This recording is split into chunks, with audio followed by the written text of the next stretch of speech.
Good morning. I'm Senator Nia Gill, and welcome to this important community discussion on algorithmic bias. The goal of today's conversation is to inform the public on what is an algorithm, how can an algorithm be biased, and how algorithms impact our lives, our governance, and our democracy. Finally, we will discuss current legislative and policy proposals that seek to mitigate the threat from algorithmic bias. Leading us today in this discussion, and thank you all very much for participating, is our own New Jersey Attorney General, Matt Platkin. The Attorney General supervises a wide range of divisions, offices, and commissions consisting of over 2,800 uniformed officers, 600 attorneys, and thousands of other public servants. We also have Dr. Lauren Goodlad. Dr. Goodlad is a distinguished professor at Rutgers, the chair of the Critical Artificial Intelligence Initiative, and a board member and faculty affiliate of the Rutgers Center for Cultural Analysis. Our final panelist is Dr. Olga Russakovsky, an assistant professor at Princeton, where she is an affiliate faculty at the Center for Statistics and Machine Learning, the Center for Information Technology Policy, and the principal investigator at the Princeton Visual Artificial Intelligence Lab. She is also the co-founder of AI for All, a nonprofit dedicated to increasing diversity, inclusion in artificial intelligence, education, research, and policy. So thank you all for joining us. And if we could go right into discussion. So Dr. Russakovsky, what are algorithms and why do they even matter? Yeah, so that's a great question. So I'm so excited to be here and excited to sort of get this started. So I'm gonna share my slides here for a second, if I may, and sort of talk a little bit through the basic idea of machine learning, which underpins a lot of artificial intelligence these days. So I'll sort of try to give you a sense of what these systems actually do, and sort of what is the technology actually about. So let me share my screen. So this worked before, might not work now, but I'm hopeful. Right. Excellent. If you can't see the slides aren't changing, but that's fine. Okay, perfect. So here's a key idea of machine learning, and this is sort of caveat, this is a particular type of machine learning, which is supervised machine learning, but that doesn't matter. You don't have to remember this. So suppose you are trying to build a computer program that can answer a question like, what objects are in this picture? So you want it to be able to, when you upload a photograph to your computer, to your favorite social media site, to whatever the case may be, you want it to automatically sort of tag it with the objects that are in there. Or if you're building an autonomous driving vehicle, you want it to be able to recognize sort of what objects are in front of it. So how would you go about doing this? So this is a very hard problem, right? And thinking about, okay, what are the rules that would go into defining what these different objects might look like, that becomes very complicated. And so instead of doing that, we start by collecting a set of examples, a set of what we're calling, these are example photographs where somebody has already told us that these are the photographs that contain cars, these are the photographs that have dogs, these are the photographs that have people, and so on. And so given these photographs, so this is in some ways the way you would teach about all of these different objects. You would show it a bunch of photographs of different things and say, okay, these are all cars, these are all dogs, these are all people, right? And so given this set of photographs, this set of training data, we're going to then build a model. And so building this model is sort of the core part of machine learning. We're going to build a model that in some ways sort of summarizes these photographs such that given a new photograph, given a new picture, what we're going to call test data, but you don't have to remember that, it is able to look at it and say, okay, this looks like it has a car, a person, and a building based on what I've learned from my training data. So here's kind of the crash course in machine learning. So we're going to make a set of assumptions in order to be able to build this program. So the first assumption is we're going to say, okay, these pictures can be summarized in simple features. So for example, the number of green colors in the photo and the number of orange colors. So this is sufficient to sort of summarize this complex, this very complex input data. So we're, whoops, button. And so now we can put the number of green pixels here on the x-axis, the number of orange pixels on the y-axis. And so every photograph from our training data basically becomes a point here. So this one has some number of green pixels and some number of orange pixels. This one has fewer green pixels, but more orange pixels. So pixels are just sort of individual, little individual colors in the photo. Here's one that doesn't have any green and any orange. Here's one that has a lot of orange and a little green. And so basically all of these photographs fall somewhere on these axes. So the second assumption that we're going to make is that the relationship between these features and the object class can be summarized with a simple model architecture. So for example, can be summarized with a linear model. So what that means is basically we can create a line such that all of the dogs are on one side of the line, all of the cars are on the other side of the line. So, and you know, how would we define this line? So the third assumption is that the parameters of this line, so for example, the slope and the y-intercept, can be estimated from our training data. So can be estimated from the dog and cars pictures that we've seen. And so finally, the last assumption is that now that we have this line that separates the dog pictures from the car pictures, this learned model can be used to make predictions on new examples from the test data. So a new example, this new example falls somewhere here. We compute the number of green pixels and the number of orange pixels. And then we know that because it falls sort of below this line, it falls in the same space as cars. So this is the kind of very high-level summary, but actually sort of thinking of it, thinking of this way is quite powerful, because a lot of the modern systems, right, that make predictions about whether to give somebody a loan, right? So it's actually done in very similar ways. So instead of the number of green colors and the number of orange colors, what happens is that every person is an example in the training data. Everything that we know about the person is summarized in, for example, two numbers, their level of income and their level of debt, for example.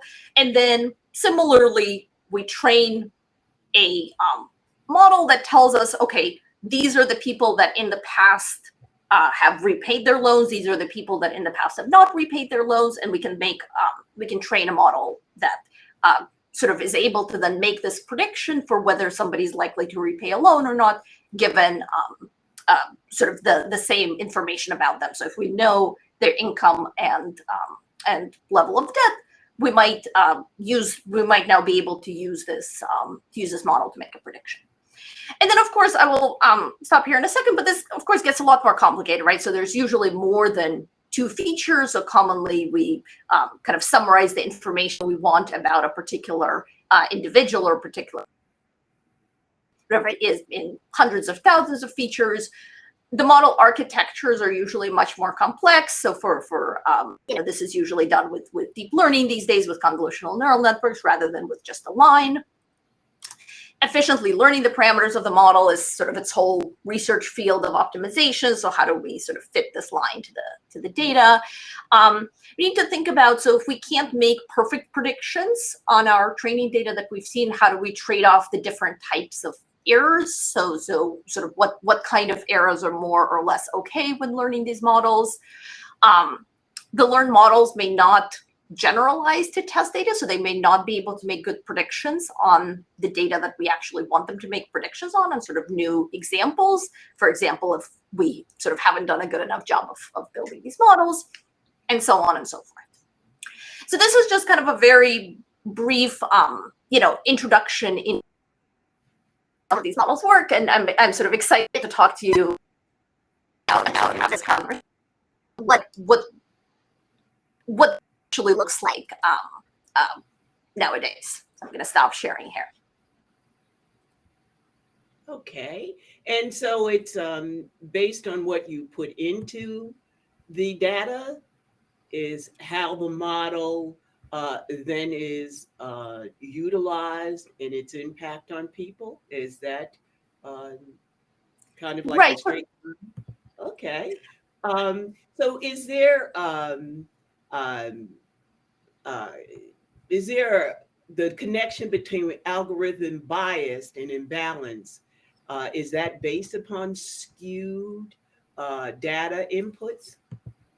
Yes, absolutely. So then what ends up happening, right, is if you're trying to learn this model, if you're trying to fit this model, so if you is not representative. So for example, in the simple example that I was using, so if all of your cars are trucks, so when you collected the data, all of the cars were trucks. Or for example, all of your data was taken at night, all of the photographs were taken at night. The model that you learn on this may not be sort of good enough to work on pictures of other cars that are not trucks, or it may not be good pictures in the light. And of course, right, as soon as we start talking about decisions about people, this becomes even more complicated, right? So if there's a certain group of people that's excluded from the data, the model is not going to work, be able to sort of model that population well. And that brings us to a good point for Dr. Goodlad. How do biased algorithms impact people's lives? Thank you so much for that question. And it's a pleasure to be here and in dialogue with all of you. I am now looking at my own PowerPoint. So will somebody tell me when you can see it, because it's going to be shared by the man behind the curtain? Well, that is that artificial intelligence sharing because we can see it. Okay. So here on my slide, you see an important question. What is artificial intelligence and why does it matter? The term artificial intelligence was invented during the Cold War, but the idea of humans creating intelligent entities of some kind is as old as the myth of Pygmalion or Mary Shelley's 1818 novel, Frankenstein. Next slide. For most people living in the world today, AI is the kind of thing we read about in science fiction or see in the movie. The interesting thing about these stories is that the entities that claim the name AI in these stories look and or behave in recognizably human ways. We do not love stories about machines that look like vacuum cleaners or typewriters. We like stories about synthetic intelligence that in both good and bad ways reminds us of ourselves and our own foibles. The name for that tendency is anthropomorphization, our human tendency to project human features and capacities onto non-human objects that such objects actually lack. Next slide.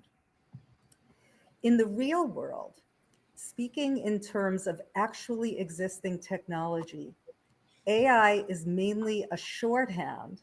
Some have called it a marketing term for predictive machine learning models like the ones you just saw, derived through data mining at vast scales. The systems in question learn in the sense that they optimize, they update weights in response to pre-programmed instructions for what counts as success or failure. This means that AI is actually the statistical modeling of data at scale. Next slide. Sophisticated and smart though they are at performing certain tasks, these disembodied software applications wholly differ from humans. They lack sentience, sensation, emotion, imagination, and a lived sense of what the world is like. French into English, such AI does not understand either language, defeating the world's best Go player, which is what is taking place on the left. The program has no sense of winning or go or play. Next slide. Identifying kangaroos from among a huge corpus of images, the technology that you just saw, such AI has no concept of a kangaroo as an animal that inhabits a world which it shares with humans as well as non-animal objects like computers. Like all statistics, data-driven machine learning models predict what will be based on what their training data suggests is. Next slide.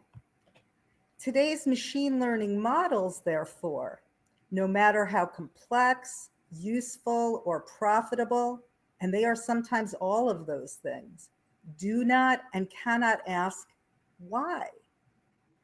So if, for example, a system designed to predict recidivism persistently overestimates the future crimes of African Americans and underestimates the future crimes of comparable white, which journalists writing for ProPublica found to be true of an existing system in 2016. The system itself has no mechanism for detecting any problem or flaw. Next slide. Still less can any system trained to optimize prediction based on a particular ask, what if?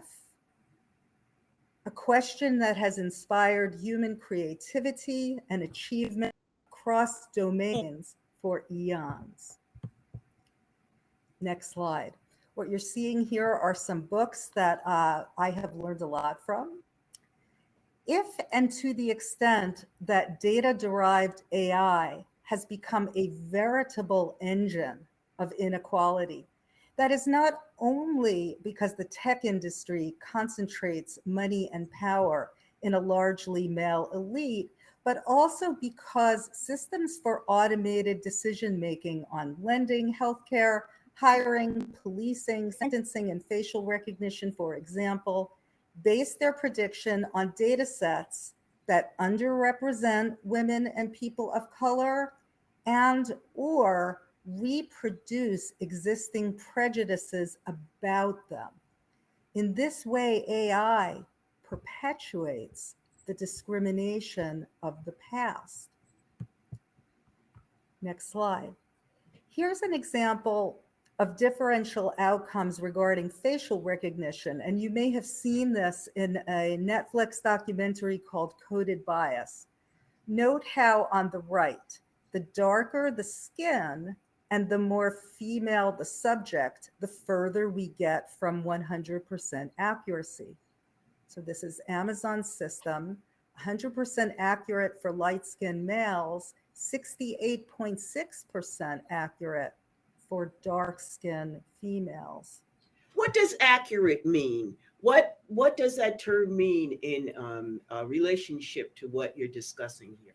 That's a great question. It means that if the system uses and looks at you and matches it with somebody who may be wanted for a crime, it could be wrong up to, it might be wrong 32% of the time. And that, of course, be catastrophic if that system is being used by an immigration service, by police, and so forth.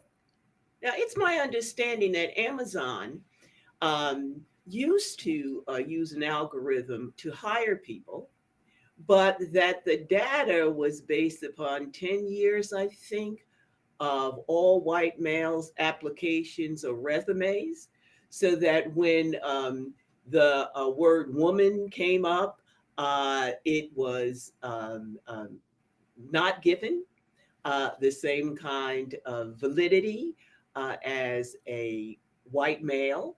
So if they saw the word, if they, meaning the computer, saw the word girl or woman or female, that in fact they were further away from being 100% accurate on the predictions. Is that something that Well, I mean, that is a straightforward case. I would not necessarily even call that inaccurate. That's a case of a system that Amazon built for internal use, because the task of looking through lots of CVs is laborious. You have to pay people to do that work.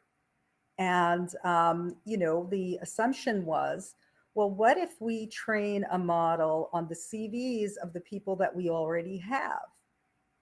And unsurprisingly, what the model did was to privilege the qualifications of people who had characteristics that looked exactly like the characteristics of those who were already there, who were preponderantly men. So if I will continue, but that's yes, a great please question, continue. because I think it will make more sense as I go forward. So here's Okay. another example. This one concerns a state-of-the-art large language model, OpenAI's GPT-3, which was found to exhibit severe bias regarding Muslims. If you enter a prompt concerning Muslims, and the system will return a completion involving blood, violence, or terrorism about 66% of the time. This is a case where what's happening is that there's a mimicking of training data that's been scraped from social media sites such as Reddit. And Reddit has been chosen for the training of a model because of the large amount of conversational data, not because the conversations on data are outstanding for their objectivity or their wisdom. So it's a straightforward question of mimicking toxic data with an anti-Muslim bias. Next slide, please. Another example, this from a 2022 study. Here's a similar language model that imparts stereotypes mimicked from training data, again, this time for use by robots. Into more of the details in Q&A. This study from 2019 is especially interesting because here the problem was less to do with unrepresentative or prejudicial data than with a faulty proxy. In other words, the people who built this system wanted a proxy, something that could stand for the condition of a person's health without examining them. And so what they assumed was that the amount of money a person spent on their health care would be a reliable proxy for how sick they were or weren't. This, of course, is something that probably a nurse would not have suggested that proxy. But sometimes computer scientists don't get in dialogue with the correct experts, which is the technical term for people who actually work in the field and know why you wouldn't want to assume that how much you pay for your healthcare will reflect how sick you are or are not. Okay, next slide. This is from yesterday, Wired magazine, a new report from the Electronic Privacy Information Center, quote, "The findings are notable beyond the DC area because they add that many cities have quietly put bureaucratic algorithms to work across their departments where they can contribute to decisions that affect citizens' lives. Some systems have been found to discriminate and lead to decisions that ruin human lives. In Michigan, for example, an unemployment fraud detection algorithm with a 93% error rate.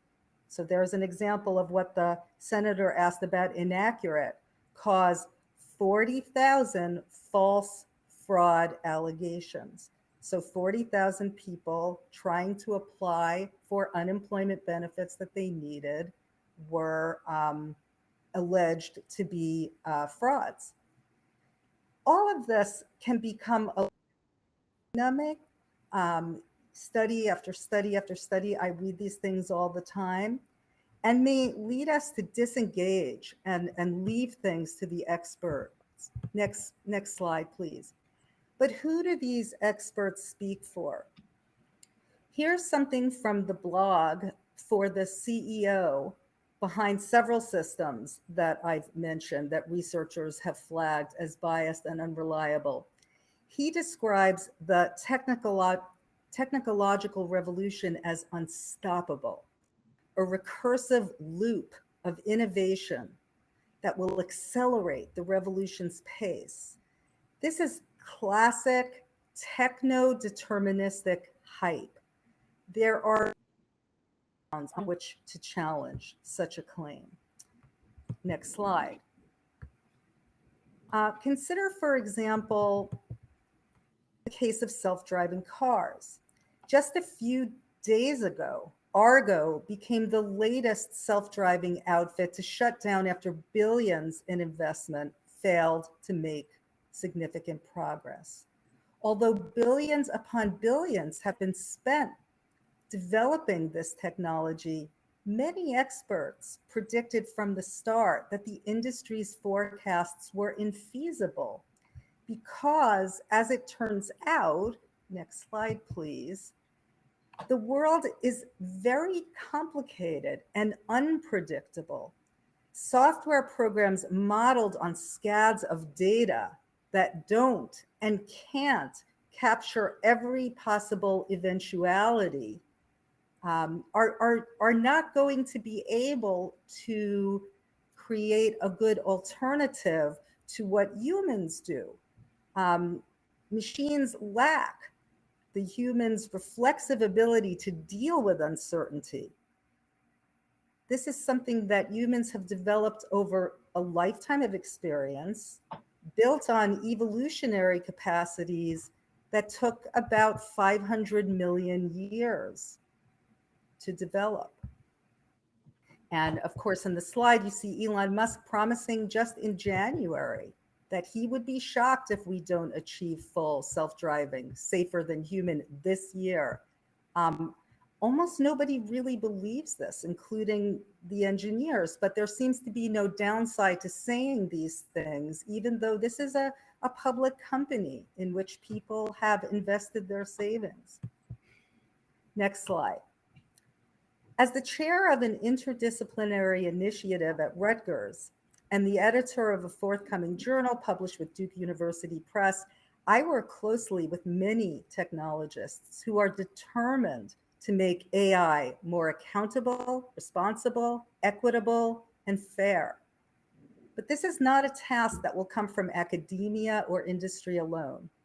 To make AI work for the public interest, we do need visionary technologists, to be sure. But we also need citizens like yourself, and democratic governance and policy kind that we are discussing today. Thank you very much. I look forward to answering your questions. Well, thank you, because that's a perfect lead into governance and the framework of what we need in terms of legislative and enforcement. And so I'd like to ask the Attorney General, How are algorithms being used in New Jersey, and what are some of the risks of this use? For having me, and thank you to Doctors Goodlad and Russakovsky for those really informative presentations. And frankly, there was some chatter before we went live about whether this would be too technical. Those were amongst the easiest to understand presentations that I've ever seen on this topic. So I commend both of you because it's very complicated, and it's complicated to understand, and it's also complicated for us in the Department of Law and Public Safety to translate what we know is happening. And Senator, you've highlighted a great example, as have the panelists, of when algorithms built on biased inputs produce biased outcomes. And so in its simplest form, if you think about the laws we have that we enforce, and the senator has been at the forefront of providing us with these tools and strengthening them over time, the strongest civil rights law in the country, the law against discrimination. And it's enforced through our Division on Civil Rights. And so if you take a very sort of simple form of discriminations, egregious, but sort of simple and straightforward, let's say it's a restaurant or a housing provider putting a sign up that says they won't rent an apartment to a person of color, they won't serve women, they won't welcome people of a particular religion. Very clear violation of our law, and easy for someone on their own to go to an attorney, and if they have the ability to do that, and obtain relief, or alternatively straightforward for us in the department to bring an investigation and ultimately a complaint and provide restitution and relief for the affected individual or the affected class. That's not really what we have here with respect to biased outcomes. So take the Amazon example, Senator, that you highlighted. Under our laws as it stands, it's illegal to discriminate against someone on the basis of a whole range of protected classes in the employment context. So as I said, you can't say, I'm not going to hire you because you're Black or Latino or because of your national origin or your religion or your gender or any of the other protected classes. But what was happening in that instance, or in instances like it, where employment decisions that profoundly affect people's lives, are being made by an algorithm that's based on input that has historical discrimination baked into it. So in industries that we know are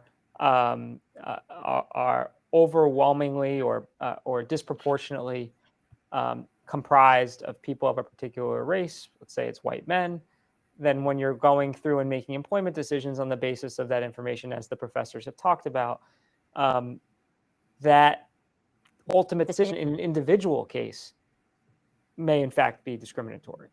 But the individual is just going to receive a rejection, right? They're not going to receive a letter that says, we're not hiring you because you're Black, or we're not hiring you because you're a woman.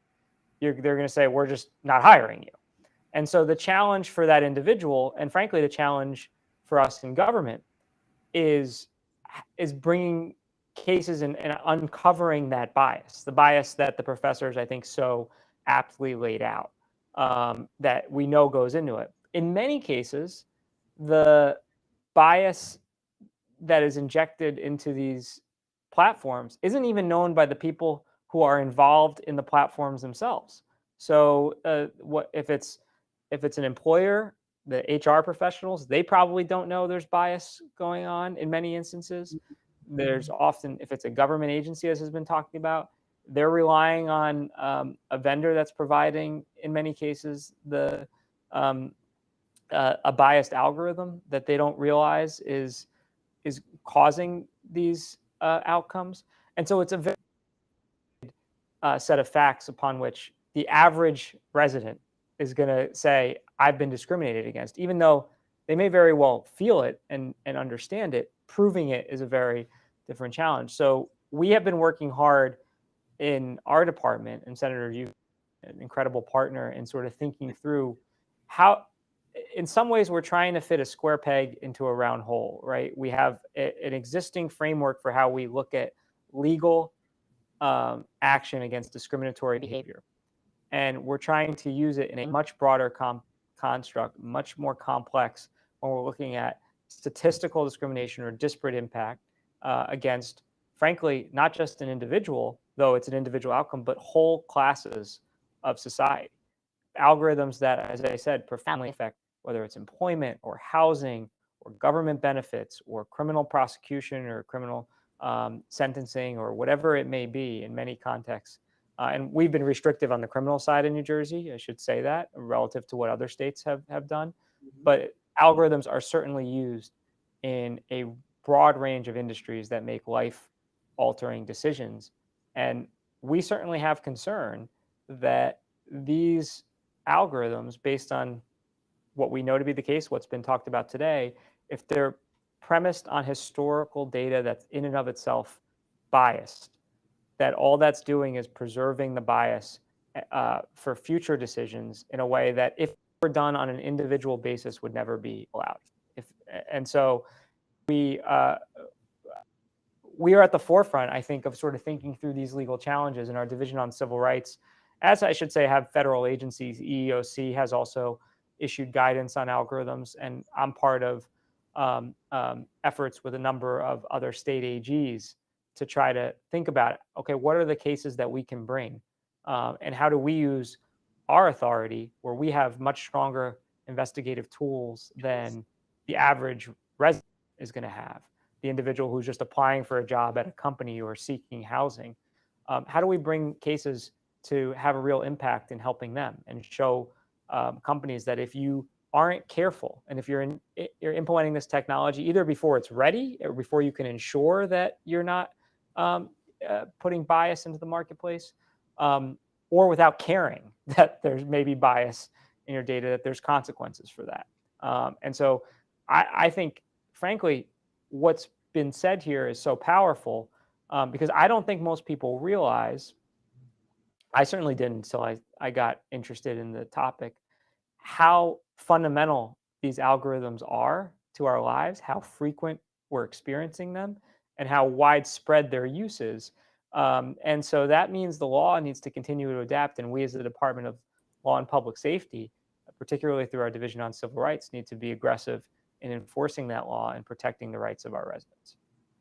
And I think, and thank you, because that goes to one of the issues of undermining our democracy and undermining our governance based on decisions made from information that contains bias and prejudice.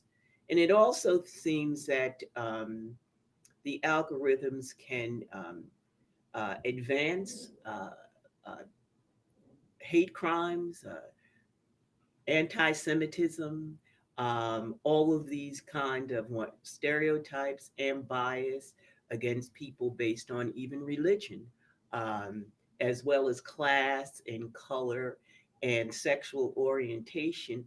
So I'd like to also ask, how can maybe this goes to the scientists, how can the public and policy makers watch for and discover bias in these programs? Are there any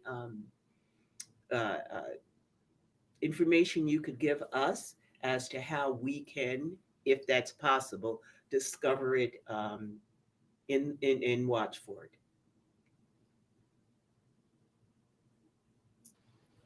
I'm happy to chime in. I think it's a great question. So I think the sort of in some ways the simplest, but also, although even that has kind of many levels of complexity, right, but sort of the simplest, right, is you keep track of all of the decisions that have been made with the system, right? So you can so the Attorney General mentioned the sort of disparate impacts in different groups of people, right? So if you keep track time of all of the decisions that come out of these systems, so are they making errors more frequent on particular groups of people?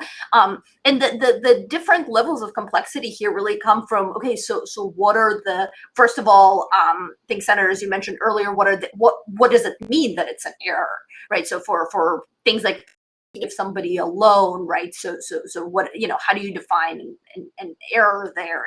It's sort of more of, the frequency with which people that are, have kind of similar backgrounds are denied loans if they come from different groups. So that's sort of one level of complexity.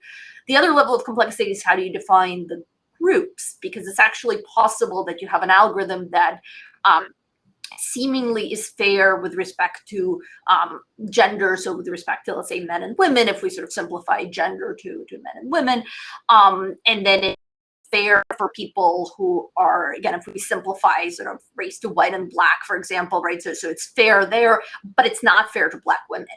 And actually, one of the conversations, right, is sort of like, as we start considering intersectional identities, how, at what level of granularity should we be looking and kind of ensuring that there is some notion of fairness in the decision. And it's a really interesting, actually, even from sort of a mathematical perspective. Also, it's just a very interesting question, but it's also with very, very, very important consequences, right? So we have somehow.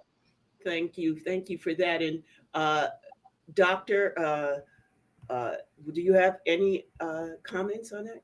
Yeah, no, I think that was a great answer. I will add that there is a burgeoning movement toward algorithmic audits.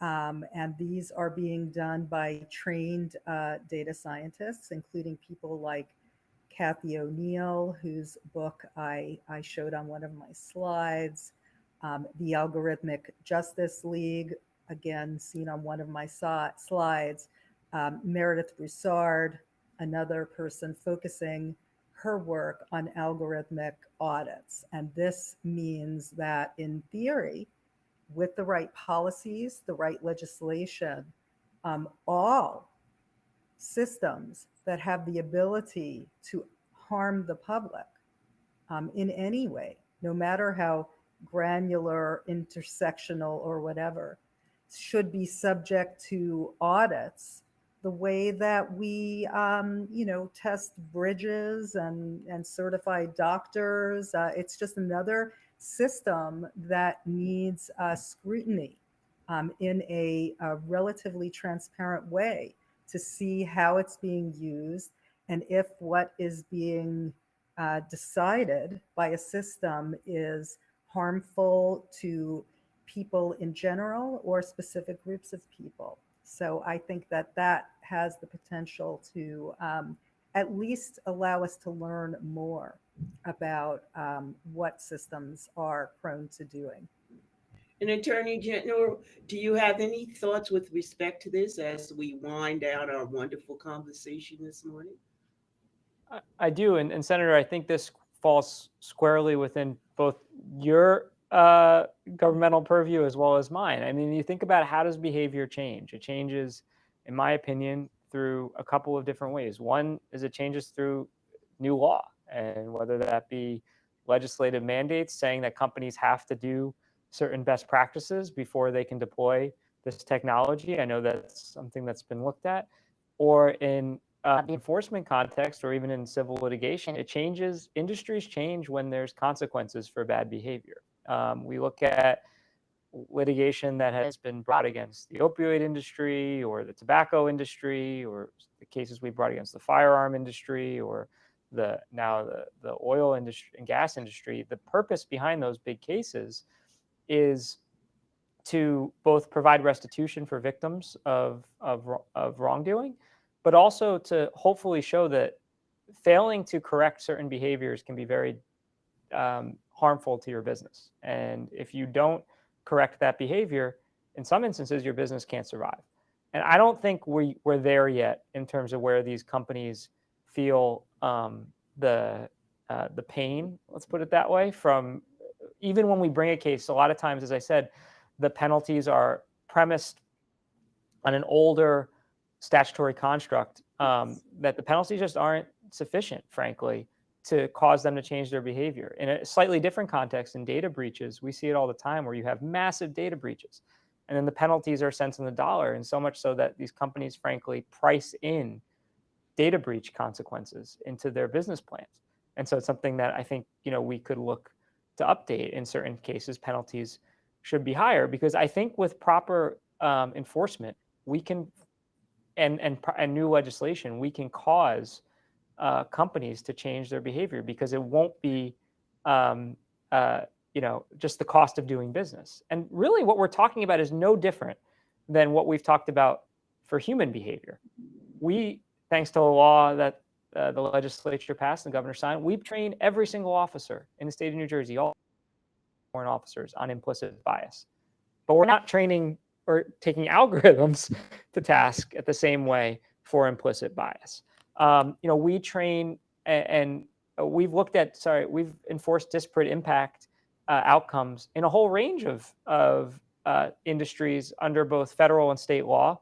Sometimes the Supreme Court hasn't been our best friend on disparate impact theories, but we've used disparate impact theories under the law against human behavior for decades. And so the same has to be applied, I think, to technology that's replacing human decision making. And so that, I think, in some ways, all we're really doing is looking to apply older concepts in a newer technological construct, and showing those that are deploying it, like, listen, the same way no car company would put a car without a seatbelt on anymore, because they'd be violating any kind of law, and their company would go under.